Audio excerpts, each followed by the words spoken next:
Apa target kemarin Aceh Sumut? Gagalnya Sumsel menembus target 10 besar pada PON Aceh Sumut 2024 menjadi perhatian publik Sumatera Selatan. Diskusi publik bertajuk PON 2024 dan masa depan olahraga Sumsel digelar sebagai wadah berbagi cerita selama keikutsertaan Sumsel di PON Aceh Sumut 2024. Selain itu, kegiatan juga menjadi sarana mencari solusi terbaik demi kemajuan olahraga Sumsel. Insan hingga pengamat olahraga menilai, kondisi Sumsel harus segera berbenah dan diminta memperbaiki konsolidasi dengan seluruh Pemprov cabur, terutama pembinaan dan pendanaan olahraga. KONI Sumsel mengakui ada beberapa hal yang menyebabkan kontingen Sumsel gagal memenuhi targetnya, terutama hal teknis. Satu, KONI harus turun ke lapangan kalau dia akan menggunakan atlet-atlet.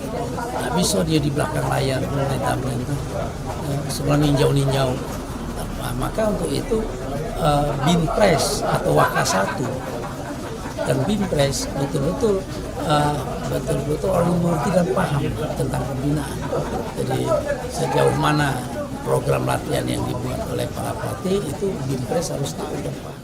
Nah, untuk hasil PON sendiri, secara kuantitatif kita memang memperoleh banyak medali. Ada 51 medali emas dibanding dengan PON 20 Papua, ada 29 medali yang diperoleh.